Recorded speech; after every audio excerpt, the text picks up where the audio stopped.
honest with you, I knew very little, if anything, about prostate and prostate cancer at the time I was diagnosed. So I guess my initial reaction after being told was really to start thinking of, okay, let me find out a bit more about this. I needed to know the facts myself. Now, not everybody's like that. Some people accept what the first doctor tells them, and they go ahead with whatever that doctor recommends. That's just not me. In order for someone to make a good decision with what I do during the day, they need good information. So I needed more information, and I chose not to be too afraid during the diagnosis process because I knew I was going to receive more information, and I didn't know what stage I was in. So until I knew what stage, then I would be appropriately emotional. I deal with the uncertainty by just trying to be strong and trying not to dwell on you know, this thing of prostate cancer that came into my life.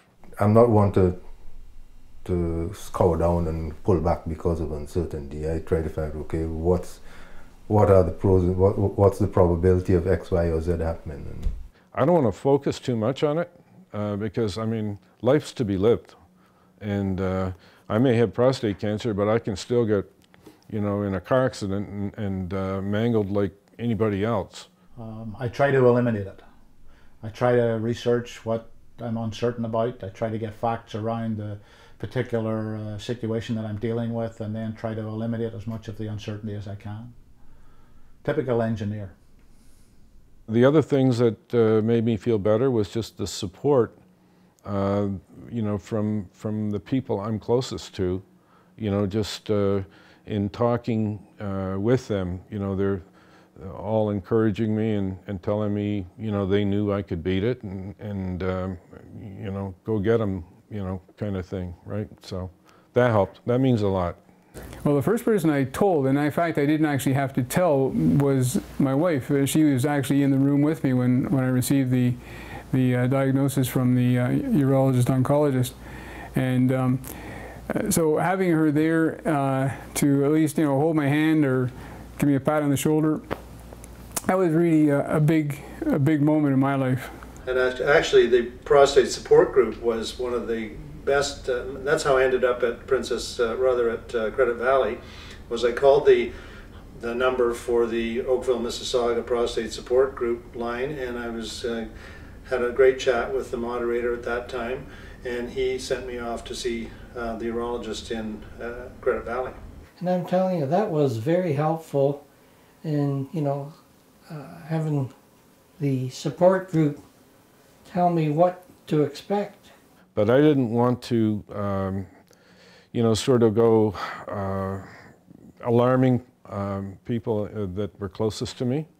So basically, I phoned my kids, and of course my girlfriend at the time, and I told them, but I told them in you know, with as much of an upbeat, positive attitude as I could.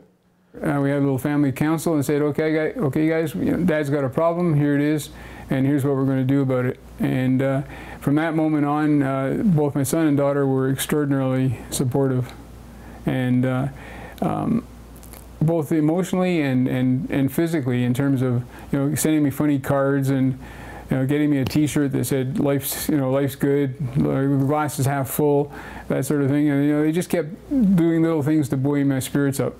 The church that I attend and also work, so there was a spiritual community there, but also more or less the church community, I guess, more than anything. Plus also some very close friends. They were the ones that actually helped me the most. Telling my wife about the diagnosis, and my kids were younger, so what could I tell them? I didn't want to scare them. I didn't want them to walk around me with eggshells. So they were younger, so I used my employee assistance program at work to talk to a counselor to get an idea of how much information I should give to the children, and also that my wife, she's going to be a soldier, she's going to support me, but she's also feeling things, and to give her options. So Wellspring for her as well. So she had an option if she wanted to speak to somebody. I gave her those resources. She had also the employee assistance program. So I wanted to know how to deal with that. And I kind of did that in the first 24 hours of diagnosis. I moved really fast, and Wellspring was really responsive.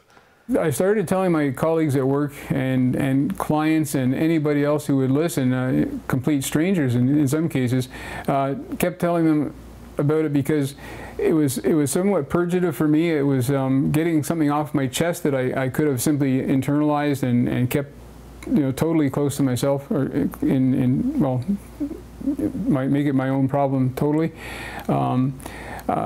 I started that process about probably 3 or 4 days after I was diagnosed.